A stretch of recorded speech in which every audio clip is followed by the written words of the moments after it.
Tujuannya untuk apa? Menempel Al-Quran, kaligrafi, untuk apa? Nggak ada manfaatnya. Dan nggak ada contoh dari salafus saleh.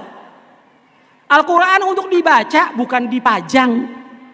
La ilaha illallah untuk dipahami, dia amalkan, bukan dipajang. Al-Quran untuk dibaca, dipahami.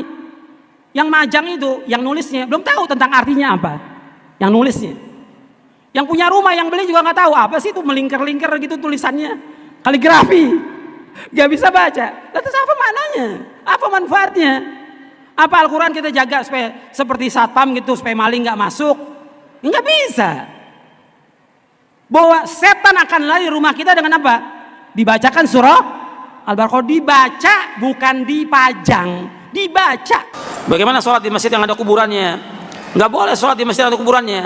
Bagaimana kalau kuburan depan masjid? Ya nggak boleh, kata Nabi bersabda, la tusallu ilal kubur wa la tajlisu 'alaiha. Jangan kamu sholat menghadap kubur dan jangan duduk di atas kubur, nggak boleh. Hadis sahih riwayat Muslim. Nggak boleh. Nabi yang melarang. Karena nggak boleh bersatu antara masjid dengan kuburan. Dan Nabi juga sudah ingatkan demikian. Dan nggak boleh membangun kuburan menjadi tempat ibadah, nggak boleh, dilarang. Makanya Nabi melaknat orang Yahudi dan Nasrani karena mereka menjadikan kubur Nabi mereka sebagai tempat ibadah. La'anallahu al-yahuda wan nasara ittakhadhu kubur anbiya'i masajid. Kemudian Allah melaknat orang Yahudi dan Nasrani karena mereka menjadikan kubur Nabi mereka sebagai tempat ibadah. Saya sholat di masjid yang ada kuburannya. Maaf, saya baru kenal sunnah. Jawabnya tidak boleh. Haram hukumnya salat di masjid yang ada kuburannya. Baik kuburan itu berada di dalam masjid seperti ini misalnya, kalau ada di sini, atau di depan kiblat sebelah tembok sini, atau di halaman kanan kiri atau di belakang, semuanya adalah terlarang, dan orang yang melakukannya terlaknat. Karena Nabi yang mulia alaihi salatu wassalam pernah bersabda dan mengulang-ulang sabda beliau, la'natullah 'alal yahud wan nasara. Laknat Allah kepada orang-orang Yahudi dan Nasara.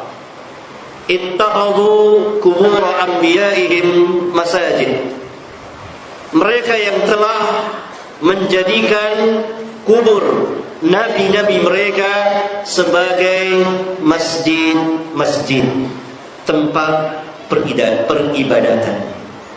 Ini hadis sahih riwayat Bukhari dan Muslim dan lain-lain dari jalan jamaah para sahabat. Di hadis yang mulia ini Nabi SAW memperingati umatnya agar tidak menjadikan kuburan sebagai masjid